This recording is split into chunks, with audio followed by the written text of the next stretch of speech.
Hello friends, how are you doing? My name is Sive and this is Stories in Sive. Today we are going to be talking about all of the books I read in August, so welcome to my August wrap-up. Okay, so as you can see, I did a lot of reading in August. I read 10 books. I have a couple statistics to chat with you about. I love to make a good couple graphs. This is my first time including this in one of these wrap-up videos, so let's just go over them really quickly. First graph right here just shows you the amount of new reads to me versus rereads. I only did one reread this month. This next graph here shows all of my star ratings. So I had 2 books that were 5 stars this month, guys. That is pretty good for me. It's rare that I have 2 5 stars in the same month. I had also 2 4 stars, and then the most common, as you can see, is the 3-star rating. I think I gave 5 books that rating, and then you can see I have one little sliver there for no rating, and I'll get into that in a little bit. Then this next graph breaks down all the different genres I was able to touch, the most common being, as you can see, fantasy. This is pretty normal for me, but I did read a classic, a thriller, a contemporary fiction, and a romance, as well as 2 nonfictions. So I was very, very pleased with the wide breadth of different genres that I read. And then lastly is this funky looking one, but here's a bar graph, and I tracked actually all of the amount of pages I read each day throughout the month. I've been doing this over the summer since May, and decided to include it here because I love graphs and that looks fun and cool. You can kind of see, like most things, like most goals, start off really strong, have a couple of 300s, a good number of 200 pages read in one day up at the front of that month, and then it kind of tapers off into a more consistent around 100 pages a day. So now that we've gotten through all the graphs, let's go into the books I read and what I thought about them. Okay, first I'm going to start with a series. I read the Red Queen series over the summer, and actually the last 3 books, there's only 4 in the series, fell in the month of August. So I read Red Queen, the first one, back in July and really enjoyed it and decided to just full send it. I read all of these this month and completed the series just right off the bat. Let me stress, this is not normal for me. I am an avid fantasy reader. I am not afraid of long series. It is very rare for me to actually back-to-back read all the books in that series and finish the entire installment in a relatively timely manner. So I was pretty pleased with reading all of these. Let's go through them. So if you're not familiar with the Red Queen series, these books are YA fantasy, and they follow a society that is broken up into blood type. There's only 2. It is the Reds and the Silvers. The Silvers are godlike. Having silver blood comes with having a special ability, and then the Reds are the definitely lower, definitely the socioeconomic level that is just way under them, and the Silvers have them as like slaves and treat them awfully. That is the main conflict point of this book. Our main character is a red girl, and she and her whole family have been suppressed under this political and social divide for many, many years. It is very interesting when our main character starts to show signs of having her own ability despite her red blood, and she captures the attention of the royal family, and they start to look into her and her family, and essentially there is a new blood type that is discovered, which is basically red people who have these abilities as well. It starts a war, and the whole series follows this war, the benefits, the risks. The first book was really like definitely YA writing, super dramatic, big betrayals, oh my gosh. And these got gradually more serious. Plot-wise, that's all I will say. It is an extremely popular series. If you haven't heard of it already, there's plenty of resources out there and people who talk about this and rave about this and critique it as well.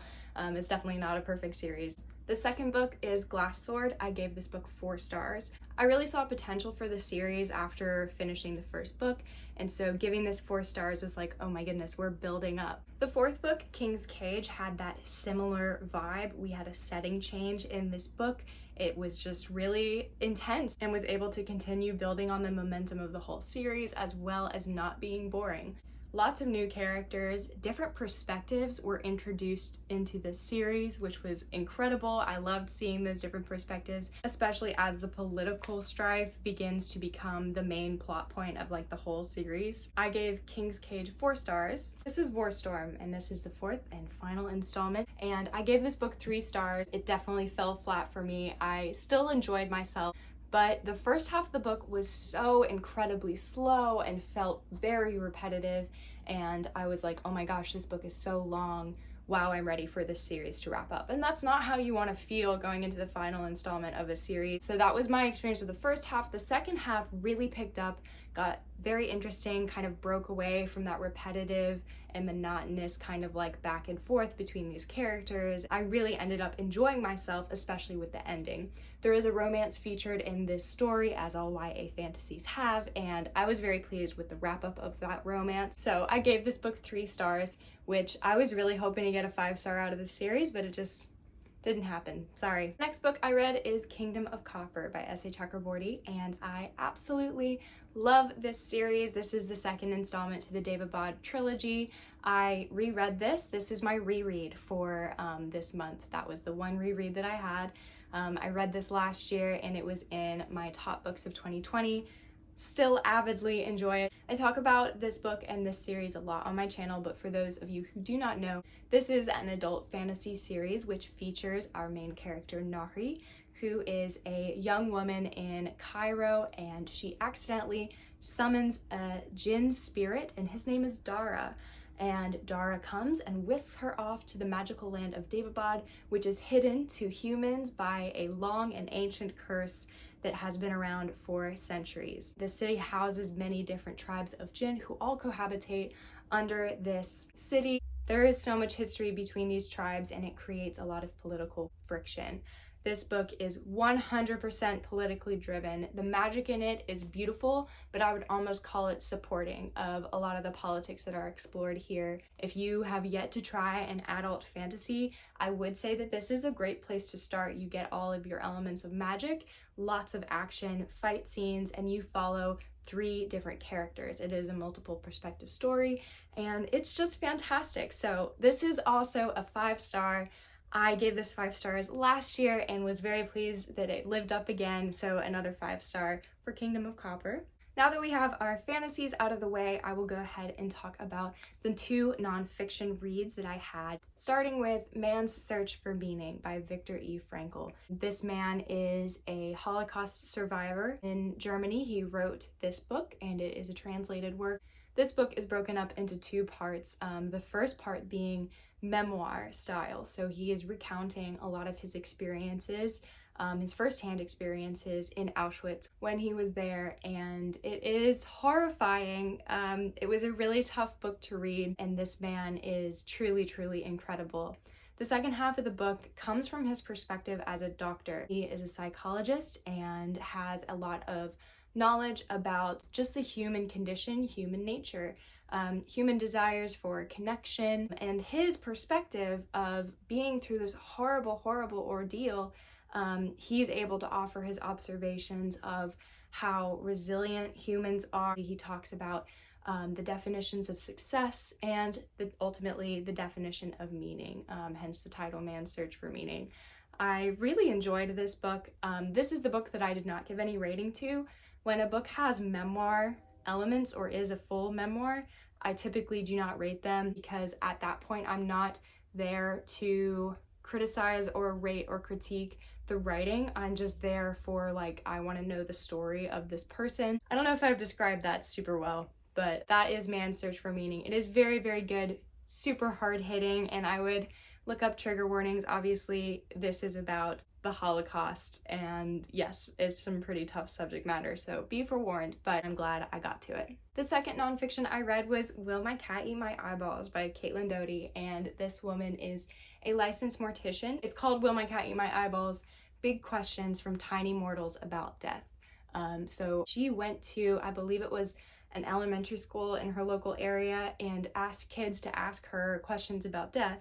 And the book is structured that each chapter she goes in and using her technical knowledge answers those questions. So like, as you can see here, can I preserve my dead body in amber like a prehistoric insect? So this is a really fun book because she gives a comedic kind of approach to it. Her writing in the last book that I read by her was also very like that, and she just has a little bit of sarcasm. So marrying those technical knowledges of like her being a mortician and working in a crematory before with that comedy is just, it's a fun experience. So I had a great time reading this. I listened to this via audiobook, and Caitlin Doty narrates her own audiobooks, and so that was really fun as well. I gave this book 3 stars. The next book is The Death of Vivek Ogee by Akwaeke Emezi, and this book is the contemporary fiction. This book follows a young person going through life changes, questions about relationships, family, sexuality, gender. It was stunning. The writing was beautiful. It was incredibly potent and tough.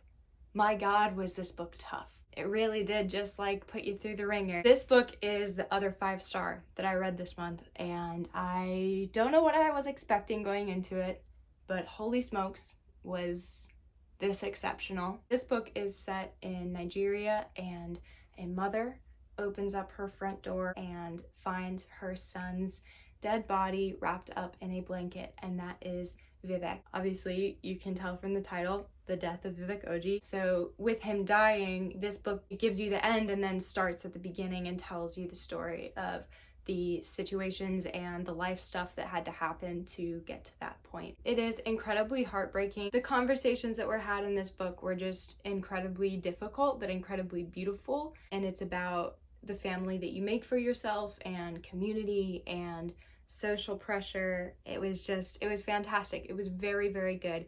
I highly suggest you look up trigger warnings, as this book deals with a lot of really hard stuff, like I've been saying this whole time. Yes, so I don't have any more coherent words to say about this. It is still breaking my heart. Every time I think about this book or look at it, it hurts. But that's what makes it a 5-star. Am I okay? The next book I read was The Other Black Girl by Zakiya Dalila Harris. This book is the kind of thriller. This book is about the publishing industry and race in the workplace, and it follows our main character, Nella, who is 26 years old and has been working very hard at an assistantship at Wagner Books, which is the publishing company, and she wants to be an editor. And she is the only Black girl in her office until our other character, Hazel, shows up, and she accompanies her, and she is no longer the only Black girl in the office. They begin to form a friendship, but after a couple of situations happening, Nella starts to ponder, is Hazel all that she seems? And it is definitely extremely gripping. This book took me by surprise because it's very evenly paced throughout the book until the end. So the book starts out with following a little bit about Nella. You get to know her relationships, a specific best friend and her boyfriend, and some of her background. While you are getting to know her, other storylines are unfolding alongside hers. There are some flashbacks about other Black women in the publishing industry and in the media industry, and they all start to kind of intertwine throughout the book.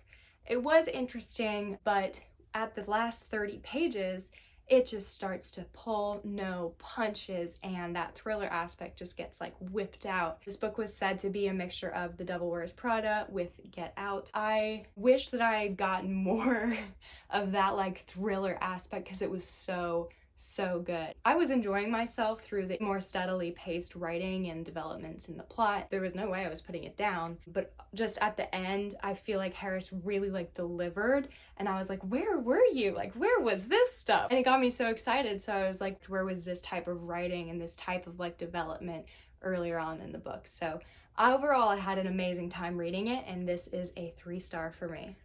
The next book I'm going to talk about is my classic, and that is Sense and Sensibility by Jane Austen. This is the 4th Jane Austen book that I have read, and I am starting reading them for the All About Austen read-along that is hosted by Kiera Foster. I'll link her video in the description kind of explaining what it's about, but essentially she and all of us are going to be, and whoever wants to join, are going to be reading through all of Jane Austen's 6 novels in publication order, starting with Sense and Sensibility in August. So the next read for me is Pride and Prejudice, which I have read before, but I am extremely excited. Ultimately, this book, I was just very happy to be kind of like back in the world of Jane Austen, of manners and the etiquette and the poise and the courting. I definitely missed that. I haven't read a classic like this in a good couple of months. But this was definitely like not my favorite of hers. It didn't have that comedic element that many of her other novels have, at least two that I've read had. I missed that, but I think ultimately that shows growth in her ability to craft characters later down the road,